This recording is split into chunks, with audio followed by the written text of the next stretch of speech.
Hello guys, so I am back my another dictation. अगर आपने अभी तक चैनल सब्सक्राइब नहीं किया है तो आप प्लीज़ सब्सक्राइब कर दीजिए। नीचे एक रेड कलर का ऑप्शन है सब्सक्राइब का, आप उस पर क्लिक कर सकते हैं। एंड स्टार्ट करते हैं आज की dictation. 5 4 3 2 1। Mister vice chairman sir, at the outset I must express my thanks to the honorable members on both sides of the House who have participated in the discussion on the 10th five-year plan document. Honorable members will very kindly appreciate that within the short time at my disposal, it will not be possible for me to clarify all the points which they have raised during the course of the discussion. I am going to confine my remarks to certain important aspects of the discussion, though I have taken note of almost all the points which honorable members made during the course of the discussion. At the outset, I must also say that one of the honorable members was pleased to ask what is the purpose of having this kind of discussion 1.5 years or almost 2 years after the plan has started. I do not know whether the honorable members do recollect that my procedures Mr. Tiwari had circulated a note to all the members of this House, particularly about the 10th plan framework, and he expected that the honorable members will be able to send their remarks to the minister and also to the planning commission, so that before the draft document of the 10th plan is prepared and finalized, their views could be taken into account.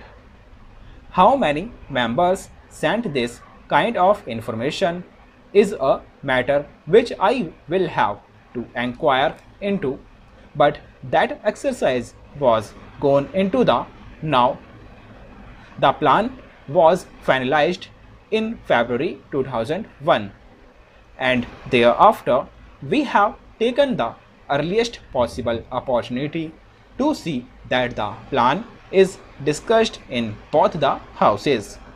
Sir, I am aware of the fact that the international situation and also the international situation in which this 10-year plan has been finalized will definitely have some kind of an impact on the plan document as it was prepared, and how will be succeeding in trying to avoid the adverse effects it might have on the achievement of the physical targets that we have set up for ourselves at the end of the 10th five-year plan.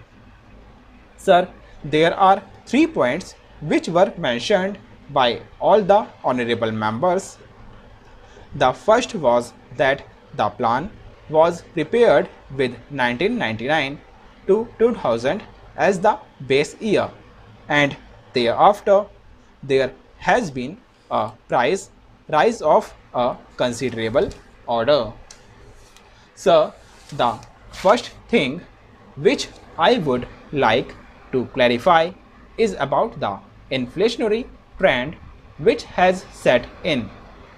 One of the honorable members, Shri Shankar Ghosh, a very experienced member of this House who had also been in the Planning Commission and knows the intricacies of how the things are being worked out, has been pleased to state here that the rate of inflation is very high, and added to that the balance of payments position is going to be very bad compared with the percentage that we have worked out for the 10th plan as a whole for imports. For the first year, the import bill has arisen very high. Then how is this assumption going to be correct? That is the point, and a very valid point which he raised during the course of the discussion. Sir, he also mentioned about the Honorable Finance Minister making his speech at Kanpur, wherein he seems to have made a reference that a bill inflationary trend is a kind of a stimulant to the economy. Sir, the inflationary trends we cannot view in isolation. Honorable Shri Shankar Ghosh will definitely agree with us that there are two factors which will have to be taken into account. The first factor is the international situation which is now obtaining. Secondly, whether we like it or not, we have to import the oil products. If there are to be imported, can we talk a serious view of the situation? That is a thing which I am sure most of the honorable members is.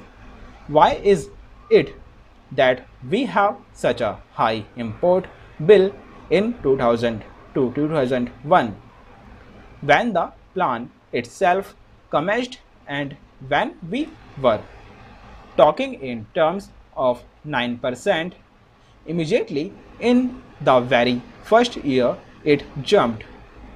I am sure that most of the honorable members are aware of the fact that it is on account of the kind of legacy that this government got. I would not like to dilate on that issue, but the fact of the matter is that the agricultural production had gone down. Even in the industrial sector, there was a decline of 1.4%.